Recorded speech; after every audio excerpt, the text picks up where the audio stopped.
IPL 2024లో biggest మ్యాచ్కి రంగం సిద్ధమైంది. శనివారం రోజు బెంగళూరులోని చిన్నస్వామి స్టేడియం వేదికగా ఆర్సీబీ మరియు సిఎస్కే జట్లు తలపడబోతున్నాయి. సో ఈ మ్యాచ్ యొక్క ఇంపార్టెన్స్ గురించి నేను ప్రత్యేకంగా చెప్పనవసరం లేదు, మీ అందరికీ తెలిసిందే. ఈ మ్యాచ్ రెండు టీంలకు ఒక వర్చువల్ నాకౌట్ మ్యాచ్. అయితే మనందరికీ తెలిసిన మరో విషయం, ఈ మ్యాచ్లో గెలుపు మీద రెండు టీంలు మాత్రమే కాదు, ఒక మూడో టీం కూడా సిద్ధంగా ఉంది. అండ్ ఆ టీం పేరు ది రెయిన్ హైజాకర్స్. సో ఈ మ్యాచ్కి అయితే వర్షం థ్రెట్ మామూలుగా లేదు. ఇన్ఫ్యాక్ట్ నెక్స్ట్ 6 daysలో చూసుకుంటే బెంగళూరులో వర్షాలు. ఈవెన్ ప్రజెంట్ సిచ్యువేషన్లో చూసుకున్న బెంగళూరు చిన్నస్వామి పిచ్ చాలా వరకు కవర్స్ కిందే ఉంది. సో ఈ మ్యాచ్కి అయితే వెదర్ ఫోర్కాస్ట్ అస్సలు బాగాలేదు. మ్యాచ్ జరిగే రోజు మొత్తం 80% రెయిన్ ప్రిడిక్షన్ చూపిస్తుంది. మరీ ముఖ్యంగా మ్యాచ్ జరిగే టైమింగ్స్లో చూసుకుంటే ఆ పర్సంటేజ్ ఇంకా ఎక్కువ పెరిగింది. సో మధ్యాహ్నం నుంచి మొదలుపెట్టి ఆల్మోస్ట్ 11 గంటల వరకు రెయిన్ రావచ్చు అని చెప్పి వెదర్ ఫోర్కాస్ట్లో ఉంది. అండ్ ఇది కనుక జరిగితే ఖచ్చితంగా మ్యాచ్ వాష్అవుట్ అయిపోతుంది. సో ఇప్పుడు ఈ మ్యాచ్ వాష్అవుట్ అవ్వకుండా ఉండాలని చెప్పి రెండు టీంల ఫ్యాన్స్ అయితే గట్టిగా కోరుకుంటున్నారు. మెయిన్లీ ఆర్సీబీ ఫ్యాన్స్ అయితే చాలా వరకు పూజలు కూడా చేస్తున్న వాళ్ళు ఉన్నారు. ఎందుకంటే ఒకవేళ మ్యాచ్ రద్దు అయితే సిఎస్కే టీం ప్లేఆఫ్స్కి వెళ్ళిపోతారు, బట్ ఆర్సీబీ టీం ఇంటికి వెళ్ళిపోతుంది. సో వర్షం పడి మ్యాచ్ రద్దు అయిపోతే 99% ఆర్సీబీ టీంకే డ్యామేజ్. ఆ మిగిలిన 1% సిఎస్కే టీంకి ఎందుకు డ్యామేజ్ అంటే టాప్ 2లోకి వెళ్ళే అవకాశం వాళ్ళ చేతిలో ఉండదు. ఇంకా అదే మ్యాచ్లో వాళ్ళు ఆర్సీబీ టీం ఓడించి ఆర్ఆర్ మరి ఎస్ఆర్హెచ్ టీంలో తమ చివరి మ్యాచ్లో ఓడిపోతే అప్పుడు సిఎస్కే టీంకి టాప్ 2లోకి వెళ్ళే అవకాశం ఉంటుంది. సో వర్షం పడి మ్యాచ్ క్యాన్సిల్ కాకూడదని చెప్పి రెండు జట్ల అభిమానులు కూడా గట్టిగా కోరుకుంటారు. ఇన్ఫాక్ట్ లీగ్ స్టేజ్లో ఇలాంటి వర్చువల్ నాకౌట్ మ్యాచెస్ ఎప్పుడో కానీ రావు. అది కూడా ఐపీఎల్ హిస్టరీలోనే పెద్ద ఫ్యాన్ బేస్లో ఉన్న రెండు టీముల మధ్య మ్యాచ్ అంటే ఖచ్చితంగా ప్రపంచం మొత్తం ఈ మ్యాచ్ వైపు చూస్తాయి. సో ఈ మ్యాచ్ గురించి మాట్లాడుకునే ముందు మనం చేయవలసిన మొట్టమొదటి పని రెయిన్ గార్డ్కి ప్రేయర్ చేసుకోవాలి. దేవుడా రేపు వర్షం రాకూడదు. అయితే వర్షం పడే ఛాన్స్ ఉన్నప్పటికీ గుడ్ థింగ్ ఏంటంటే ఈ గ్రౌండ్లో డ్రైనేజ్ సిస్టమ్ చాలా అద్భుతంగా ఉంటుంది. వర్షం ఆగిన వెంటనే ఒక 15 నుంచి 30 నిమిషాల లోపు గ్రౌండ్ని మళ్ళీ రెడీ చేసేయగలరు. సో ప్రపంచంలోనే one of the best drainage systems ఉన్న గ్రౌండ్లో ఈ చిన్నస్వామి గ్రౌండ్ కూడా ఒకటి. దీంతో రెయిన్ గార్డ్ ఒక 2 గంటలు బ్రేక్ ఇచ్చినా చాలు, మనమైతే ఒక ఎగ్జైటింగ్ మ్యాచ్ చూసే అవకాశాలు ఉంటాయి. ఎనీవే మ్యాచ్ విషయానికి వస్తే ఈ క్వశ్చన్ చాలా సింపుల్. సిఎస్కే టీం ప్లేఆఫ్స్కి వెళ్ళాలంటే ఈ మ్యాచ్లో జస్ట్ గెలిస్తే చాలు. అది 1 పరుగు తేడాతో గెలిచినా 100 పరుగుల తేడాతో గెలిచినా సంబంధం లేదు. ఈవెన్ సూపర్ ఓవర్ పడి సూపర్ ఓవర్లో గెలిచినా కూడా వాళ్ళు క్వాలిఫై అయిపోతారు. ఇన్ఫాక్ట్ ముందు చెప్పుకున్నట్టు వర్షం వచ్చి మ్యాచ్ రద్దు అయినా సరే సిఎస్కే టీం ప్లేఆఫ్స్కి వెళ్ళిపోతుంది. కానీ ఆర్సీబీ టీంకి అయితే అలా కాదు, వాళ్ళకైతే చాలా కష్టాలు ఉన్నాయి. ఎస్పెషల్లీ ముందు వర్షం రాకూడదు, ఎందుకంటే మ్యాచ్ ఆడి ఓడిపోతే ఏదో ఒక సాటిస్ఫాక్షన్ ఉంటుంది. అలా కాకుండా వర్షం వల్ల ఎలిమినేట్ అయితే అది ఖచ్చితంగా ఆర్సీబీ ఫ్యాన్స్కి చాలా బాధ కలిగించే విషయం. సో డెఫినెట్లీ మ్యాచ్ అయితే జరగాలి. అండ్ ఆర్సీబీ టీం ప్లేఆఫ్స్కి వెళ్ళాలంటే వాళ్ళు ఫస్ట్ బ్యాటింగ్ చేస్తే 18 పరుగుల తేడాతో సిఎస్కే టీంని బీట్ చేయాలి. అంటే ఆర్సీబీ టీం ఫస్ట్ బ్యాటింగ్ చేసి ఒక 200 స్కోర్ కొట్టింది అనుకోండి, అండ్ దెన్ సిఎస్కే టీంను 182 పరుగులకు కట్టడి చేయాలి. లేదా ఆర్సీబీ టీం చేసింగ్ చేస్తూ ప్లేఆఫ్స్కి వెళ్ళాలనుకుంటే వాళ్ళు సిఎస్కే టీం సెట్ చేసే టార్గెట్ను 18.1 అవర్స్లో చేయాలి. సో రెండింటిలో ఏదో ఒకటి జరిగితే ఆర్సీబీ టీం 14 పాయింట్స్ సాధించడంతో పాటు సిఎస్కే నెట్ రన్ రేట్ను ఓవర్టేక్ చేస్తారు. అలా కాకుండా ఇంతకన్నా తక్కువ మార్జిన్తో గెలిస్తే నో యూస్, ప్లేఆఫ్స్కి అయితే వెళ్ళలేరు. సిఎస్కే టీం మోస్ట్ లైక్లీ ప్లేఆఫ్స్కి వెళ్ళిపోతుంది. సో ఆర్సీబీ టీం మ్యాచ్లో గెలిస్తే సరిపోదు, ఆ గెలుపు అనేది కాస్త రీజనబుల్ పెద్దదిగా ఉండాలి. అయితే కొంతమందికి వచ్చే డౌట్ ఏంటంటే ఓవర్స్ రెడ్యూస్ చేస్తే పరిస్థితి ఏంటి? వర్షం వల్ల ఎక్కువ టైం పోతే మ్యాచ్ను తక్కువ ఓవర్లకు కుదిస్తారు. ఫర్ సపోజ్ మన కేకేఆర్ మరియు ముంబై మ్యాచ్ని ఎలా అయితే 16 ఓవర్లకు కుదిర్చారో అలా కుదిర్చే ఛాన్సెస్ ఉంటాయి. మరి ఇలాంటి టైంలో ఆర్సీబీ టీం యొక్క విన్నింగ్ ఈక్వేషన్ ఎలా ఉండాలి? సో ఇలాంటి సందర్భంలో కూడా పెద్దగా చేంజ్ ఏమీ లేదు. ఆర్సీబీ టీం స్టిల్ ఎన్ని ఓవర్లకు మ్యాచ్ పెట్టినా సరే వాళ్ళు 18 కంటే ఎక్కువ పరుగుల తేడాతో మ్యాచ్ గెలవాలి. అలాగే టార్గెట్ను 11 బంతులు మిగిలినగా చేయాలి. ఫర్ సపోజ్ 15 ఓవర్లకు మ్యాచ్ పెడితే 13.1 అవర్స్లో టార్గెట్ను చేయాలి. అలా కాకుండా 5 ఓవర్ల మ్యాచ్ పెడితే సిఎస్కే టీం సెట్ చేసే టార్గెట్ను 3.1 అవర్స్లో చేయాలి. సో విన్నింగ్ మార్జిన్ అయితే పెద్దగా డిఫరెన్స్ ఏమీ రాదు. అఫ్కోర్స్ ఎగ్జాక్ట్లీ సేమ్ ఉంటుందని కూడా చెప్పలేం. ఓవర్స్ మరీ ఎక్కువగా రిడ్యూస్ అయితే 2-3 పరుగులు అటు ఇటు ఉండొచ్చు, లేకపోతే బాల్స్ కూడా కొన్ని అటు ఇటు మారచ్చు. బట్ ఓవరాల్గా చూసుకుంటే మాత్రం మ్యాచ్ చాలా కుదించినప్పటికీ ఆ 18 అనేది చాలా ఇంపార్టెంట్. సో ఆర్సీబీ టీం అయితే డీలర్స్ కారణంగా టార్గెట్ రివైజ్ చేసినా లేకపోతే ఓవర్లు కుదించినా చాలా జాగ్రత్తగా ఉండాలి. వాళ్ళకి క్యాలిక్యులేషన్ ఎప్పటికప్పుడు డ్రెస్సింగ్ రూమ్ నుంచి అందిస్తేనే వర్కౌట్ అవుతుంది. అలా కాకుండా వాళ్ళు జాగ్రత్తగా లేకపోతే బాల్తో పడిపోయే ఛాన్సెస్ ఉంటాయి. ఇక రెండు జట్ల మధ్య హెడ్ స్టాట్స్ చూసుకుంటే ఇప్పటివరకు మొత్తం 32 మ్యాచ్లు జరిగాయి. అంటే 32 మ్యాచ్లు ఆర్సీబీ వాళ్ళు 10 గెలిచారు, బట్ సిఎస్కే టీం 21 మ్యాచ్లో గెలిచారు, అంటే డబుల్ కన్నా ఎక్కువ ఉన్నాయి. అలాగే ఆడ చూసుకున్న ప్రీవియస్గా రెండు జట్ల మధ్య మ్యాచ్ జరిగినప్పుడు సిఎస్కే వాళ్ళే గెలిచారు. ఇన్ఫాక్ట్ చివరికి రెండు జట్లు తలప 6 మ్యాచ్ల్లో ఆర్సీబీ టీం ఒక్కటే గెలిచారు, సిఎస్కే వాళ్ళు 5 గెలిచారు. సో స్టాట్స్ అన్ని ఖచ్చితంగా సిఎస్కే వైపే ఉన్నాయి. ఈవెన్ మ్యాచ్ ఆడబోయే గ్రౌండ్లో చూసుకున్న ఆర్సీబీ కంటే సిఎస్కేకే బెటర్ రికార్డు ఉంది. మొత్తం 10 మ్యాచ్లు జరిగితే ఆర్సీబీ వాళ్ళు 4 గెలిచారు, సిఎస్కే టీం 5 గెలిచింది, మిగిలిన మ్యాచ్లో ఫలితం రాలేదు. సో మొత్తం పాస్ట్ రికార్డ్స్ అన్ని కంప్లీట్గా సిఎస్కే టీం వైపే ఉన్నాయి. కానీ ఆర్సీబీ టీం వైపు పాజిటివ్గా ఉన్నది ఏంటంటే వాళ్ళ ఫామ్. గత 5 మ్యాచ్లో వరుస పెట్టి గెలిచారు. సో అసలు ప్లే ఆఫ్ రేస్లో లేరు, 1% మాత్రమే ఛాన్స్ ఉందనుకున్న ఆర్సీబీ టీం చాలా అద్భుతమైన కంబ్యాక్ చేశారు. ఇన్ఫాక్ట్ వాళ్ళు ప్లే ఆఫ్స్కి వెళ్ళి ఫైనల్ వరకు వెళ్ళగలిగితే వన్ ఆఫ్ ది గ్రేటెస్ట్ కంబ్యాక్స్గా మారిపోతుంది ఇది. ఈవెన్ ప్లే ఆఫ్స్కి వెళ్ళిన వాళ్ళకి ఒక హిస్టారిక్ కంబ్యాక్గా ఉంటుంది. సో ప్రజెంట్ సిఎస్కే టీం ఫామ్తో పోల్చుకుంటే ఆర్సీబీ టీం ఫామే కొంచెం బెటర్గా ఉంది. Mainly RCB team aggressive brand of cricket ఆడుతున్నారు.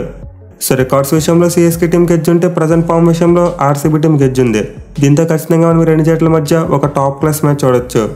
ఇక మ్యాచ్ ఆడబోయే చిన్నస్వామి స్టేడియం యొక్క పిచ్ రిపోర్ట్ చూసుకుంటే చాలా వరకు batting friendly wicket.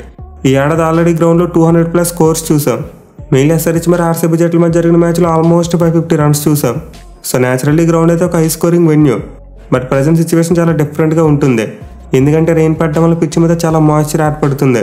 And moisture వల్ల పిచ్ బ్యాటింగ్కి అంత ఈజీగా ఉండకపోవచ్చు. ఎస్పెషల్లీ పేస్ బౌలర్స్కి బాగా అనుకూలంగా మారే ఛాన్సెస్ ఉంటాయి. పైగా గ్రౌండ్లో ఆడిన గత 2 మ్యాచ్లో చూసుకున్న పిచ్ కాస్త స్లోగా కనిపించింది. సో మరీ మనమైతే బెల్టర్ వికెట్ని ఎక్స్పెక్ట్ చేయకూడదు. బ్యాట్ అండ్ బాల్కి ఈక్వల్గా సపోర్ట్ ఇచ్చే ఒక మంచి స్పోర్టింగ్ పిచ్ ఎదురవ్వచ్చు. ఇక ఈ గ్రౌండ్ యొక్క స్టాట్స్ విషయానికి వస్తే ఇప్పటివరకు మొత్తం 94 ఐపీఎల్ మ్యాచెస్ జరిగాయి. అంటే 94 మ్యాచ్లో ఫస్ట్ బ్యాటింగ్ చేసిన టీం 40 మ్యాచ్లో గెలిస్తే చేస్ చేసిన టీమ్స్ 50 మ్యాచ్లో గెలిచాయి. మిగిలిన 4 మ్యాచ్లో ఫలితాలు రాలేదు. అలాగే గ్రౌండ్లో ఫస్ట్ ఇన్నింగ్స్ యావరేజ్ స్కోర్ చూసుకుంటే 167 రన్స్గా ఉంది. సో డెఫినెట్లీ స్టాట్స్ పెట్టి అయితే చేస్ చేసిన టీమ్స్కి అడ్వాంటేజ్ కనిపిస్తుంది. బట్ ఎనివే యాడ్ చూసుకుంటే ఈ గ్రౌండ్లో ఫస్ట్ బ్యాటింగ్ చేసిన టీమ్స్ 3 సార్లు గెలిస్తే చేస్ చేసిన టీమ్స్ 3 సార్లు గెలిచాయి. ఎస్పెషల్లీ గ్రౌండ్లో చివరిగా జరిగిన 4 మ్యాచ్లో 3 సార్లు ఫస్ట్ బ్యాటింగ్ చేసిన టీమే గెలిచింది.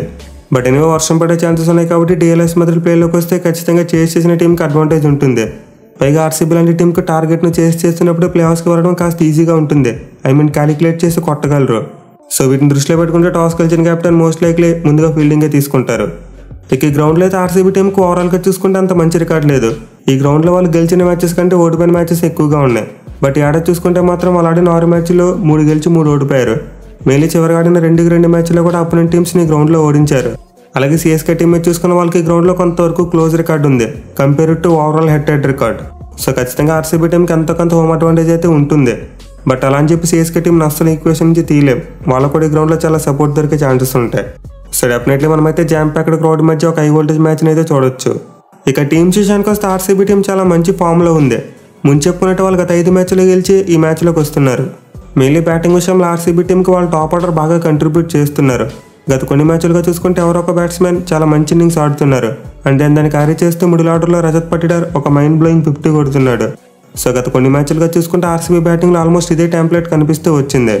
బట్ ఈ మ్యాచ్లో వాళ్ళు విల్ జాక్స్ లాంటి ఒక మెయిన్ ప్లేయర్ని మిస్ కాబోతున్నారు. ఎందుకంటే అతను నేషనల్ డ్యూటీ దృష్ట్యా తన హోమ్ కంట్రీకి వెళ్ళిపోయాడు. అలాగే రీస్టాప్లో కూడా మ్యాచ్కి అందుబాటులో లేడు. బట్ మాత్రం ఉన్నా కానీ ఎలానో టీంలో ఉండట్లేదు కాబట్టి విల్ జాక్సన్ ఎక్కువగా మిస్ అవుతారు. సో ఈ మ్యాచ్లో ఆర్సీబీ బ్యాటింగ్ విషయంలో ఒక మార్పు జరుగుతుంది. విల్ జాక్స్ ప్లేస్లో మ్యాక్స్వెల్ టీంలోకి వస్తాడు. ఇక ఆర్సీబీ బౌలింగ్ చూసుకుంటే గత కొన్ని మ్యాచ్లుగా మంచి కలెక్టివ్ పెర్ఫార్మెన్స్ ఇస్తున్నారు. ఎవరో ఒకరిద్దరు బౌలర్స్ మీద డిపెండ్ కాకుండా అందరూ కూడా కంట్రిబ్యూట్ చేస్తున్నారు. ఇన్ఫాక్ట్ గ్రీన్ లాంటి ఆల్రౌండర్ కూడా అద్భుతమైన బౌలింగ్ చేస్తున్నాడు. సో నేను అడిగితే ఆర్సీబీ టీం తమ బ్యాటింగ్ కంటే బౌలింగ్లోనే ఎక్కువ కలెక్టివ్ పెర్ఫార్మెన్స్ ఇస్తున్నారు. మెయిన్లీ స్వప్నిల్ సింగ్ మరియు కరణ్ శర్మ కాంబినేషన్ వాళ్ళకి బాగా వర్కౌట్ అవుతుంది. అలాగే ఇండియన్ పేసర్స్తో పాటు ఫెర్గ్యూసన్ కూడా మంచి బౌలింగ్ చేస్తున్నాడు. సో ఆర్సీబీ టీం వరుస పెట్టి మ్యాచ్లు గెలుస్తున్నారు కాబట్టి వాళ్ళ టీంలో పెద్దగా లూప్ హోల్స్ ఏమీ కనిపించట్లేదు. అదే వాళ్ళు ఓడిపోతే మాత్రం బౌల్డ్ని కనబడేవే. ఇక టీంలో చేంజెస్ విషయానికి వస్తే ముందు చెప్పుకున్నట్టు ఒక్క మార్పు మాత్రమే జరగబోతుంది. విల్ జాక్స్ ప్లేస్లో గ్లెన్ మ్యాక్స్వెల్ ప్లేయింగ్ లెవెన్లోకి వస్తాడు. అలాగే ఇంపాక్ట్ ప్లేయర్ విషయంలో ఆర్సీబీ టీం ఒక ఎక్స్ట్రా పేస్ బౌలర్ కావాలనుకుంటే వైశాఖ్ విజయ్ కుమార్ని తీసుకురావచ్చు. సో మోస్ట్ లైక్లీ ఆర్సీబీ టీంలో ఈ 2 మార్పులు జరిగే ఛాన్సెస్ ఉన్నాయి. ఇక సిఎస్కే టీం విషయానికి వస్తే వాళ్ళు కూడా మంచి ఫామ్లో ఉన్న టీమే. గత మ్యాచ్లో ఆర్ఆర్ టీం మీద ఒక మంచి విక్టరీ కొట్టారు. ఎస్పెషల్లీ ఆర్సీబీ బౌలర్స్ ఎలా అయితే ఒక మంచి కలెక్టివ్ పెర్ఫార్మెన్స్ ఇస్తున్నారు, same to same CSK bowlers కూడా. మెయిన్లీ షార్దుల్ ఠాకూర్ మరియు తుషార్ దేశ్పాండే వీళ్ళ కాంబినేషన్ నెక్స్ట్ లెవెల్లో ఉంది. అలాగే మిడిల్ ఓవర్స్లో సిమర్జీత్ సింగ్ కూడా స్పిన్నర్స్తో కలిసి చాలా మంచి బౌలింగ్ చేస్తున్నాడు. సో 2 టీంల యొక్క బౌలింగ్ టెంప్లెట్ ఆల్మోస్ట్ ఒకలా కనిపిస్తుంది. ఈవెన్ బ్యాటింగ్లో చూసుకున్న 2 టీంలకు చాలా వరకు సిమిలారిటీస్ ఉన్నాయి. బట్ ఆర్సీబీ బ్యాట్స్మెన్తో పోల్చుకుంటే సిఎస్కే బ్యాట్స్మెన్ కాస్త ఇంటెంట్ని తక్కువ చూపిస్తున్నారు. క్యాలిక్యులేటివ్గా బ్యాటింగ్ చేసే క్రమంలో కొంతవరకు బాక్ డౌన్ అవుతున్నారు. సో ఈ మ్యాచ్లో అయితే కొంతవరకు అప్రోచ్ మార్చాలి. ఎస్పెషల్లీ రచిన్ రవీంద్ర లాంటి ప్లేయర్ ఒక ఫైరీ స్టార్ట్ అవ్వాలి. అలాగే శివం దుబేకి చూసుకుంటే ఆర్సీబీ టీం మీద చాలా మంచి రికార్డు ఉంది. ఆ రికార్డును అతను కంటిన్యూ చేస్తే ఈ మ్యాచ్లో ఒక మైండ్ బ్లోయింగ్ ఇన్నింగ్స్ ఆడాలి. ఇక వాళ్ళకి తోడు గైక్వాడ్ మరియు మిచెల్ కూడా చాలా మంచి ఫామ్లో ఉన్నారు. ఈవెన్ ధోనికి చూసుకుని గ్రౌండ్లో అద్భుతమైన రికార్డు ఉంది. 82 యావరేజ్తో పాటు 174 స్ట్రైక్ రేట్ ఉంది. సో సిఎస్కే టీం దగ్గర కూడా చాలా వరకు ఒక మంచి బ్యాటింగ్ యూనిట్ ఉంది. ఇక టీంలో చేంజెస్ విషయానికి వస్తే వాళ్ళ టీంలో కూడా ఒక మార్పు జరగవచ్చు. అదేంటంటే రీస్టాప్లో మరి విల్ జాక్సన్ అనే మొయిన్ అలీ కూడా అతని ఇంటికి వెళ్ళిపోయాడు. సో అతని ప్లేస్లో సిఎస్కే టీం ఏదో మిచెల్ శాంట్నర్ అనే తీసుకురావాలి, లేకపోతే రిచర్డ్ క్లీసన్ అనే తీసుకురావాలి. ఎందుకంటే ప్రజెంట్ వాళ్ళకి అవైలబుల్గా ఉన్న 2 ఫారెన్ ప్లేయర్స్ వీళ్ళే. సో నేనైతే రిచర్డ్ క్లీసన్ని తీసుకొస్తారు అనుకుంటున్నా. ఎందుకంటే ఆల్రెడీ వాళ్ళ దగ్గర జడేజా మరియు తీక్షణ లాంటి 2 స్పిన్నర్స్ ఉన్నారు. సో బెంగళూరు పిచ్ కాస్త పేస్ బౌలర్స్కి ఎక్కువ అనుకూలిస్తుంది కాబట్టి మేబీ ఒక ఎక్స్ట్రాస్ ఏమైనా తీసుకునే ఛాన్సెస్ ఉంటాయి. ఇక ఈ మ్యాచ్లో గెలుపు అనేది మోస్ట్లీ మిడిల్ ఓవర్స్ డిసైడ్ చేస్తాయి. ఎస్పెషల్ ఆర్సీబీ టీంకి మిడిల్ ఓవర్స్లో రజత్ పటిదార్ ఒక సేవియర్లా మారిపోయాడు. అతను 50 కొడుతున్న ప్రతిసారి కూడా ఆర్సీబీ టీంకి చాలా మంచి స్కోర్ వస్తుంది. ఇన్ఫాక్ట్ అతను చాలా సందర్భాల్లో టీం కష్టాలు ఉన్నప్పుడు స్కోరింగ్ రేట్ని పెంచాడు. సో సిఎస్కే టీం కనుక మిడిల్ ఓవర్స్లో అతను తొందరగా అవుట్ చేస్తే ఆ టీంకి గెలిచే ఛాన్సెస్ పెరుగుతాయి. అండ్ ఆల్సో ఆర్సీబీ టీంలో చూసుకుంటే టాప్ 6 బ్యాట్స్మెన్ కూడా రైట్ హ్యాండ్ బ్యాట్స్మెన్. దీంతో జడేజా లాంటి ఒక లెఫ్ట్ ఆర్మ్ స్పిన్నర్ చాలా కీలకం అవుతాడు. మిగిలిన అతనికి మ్యాక్స్వెల్ మరియు కోహ్లీ లాంటి ప్లేయర్స్ మీద మంచి రికార్డు ఉంది. ఇక ఆర్సీబీ టీం విషయానికి వస్తే వాళ్ళు ఈ మ్యాచ్లో గెలవాలంటే రుతురాజ్ గైక్వాడ్, శివం దుబే మరియు శార్దుల్ ఠాకూర్ వీళ్ళ ముగ్గురిని టార్గెట్ చేయాలి. సో వాళ్ళ బౌలర్స్ కనుక గైక్వాడ్ మరియు దుబేని త్వరగా అవుట్ చేస్తే ఆటోమేటిక్గా సిఎస్కే టీం ప్రెజర్లోకి వెళ్ళిపోతుంది. అలాగే బౌలింగ్లో చూసుకుంటే వాళ్ళకి శార్దుల్ ఠాకూర్ ఒక రెవల్యూషన్లో వేస్తున్నాడు. ఎస్పెషల్లీ డెత్ ఓవర్స్లో దినేష్ కార్తిక్ అతన్ని టార్గెట్ చేసి ఎక్కువ రన్స్ కొడితే ఖచ్చితంగా ఆర్సీబీ టీంకి గెలిచే ఛాన్సెస్ పెరుగుతాయి. అలాగే వాళ్ళు జడేజా మరియు తుషార్ దేశపాండేకి వికెట్స్ ఇవ్వకపోతే ఖచ్చితంగా భారీ స్కోర్ కొట్టొచ్చు. సో రెండు టీంలో ఏది గెలుస్తుందో చెప్పడం కొంతవరకు కష్టమైన విషయమే. మోస్ట్లీ మ్యాచ్లో రెండు టీంలకు 50-50 ఛాన్సెస్ ఉన్నాయి. మరి మీరు ఏ టీం గెలుస్తుంది అనుకుంటున్నారు కింద కామెంట్ చేయండి. Thank you for watching. Have a nice day.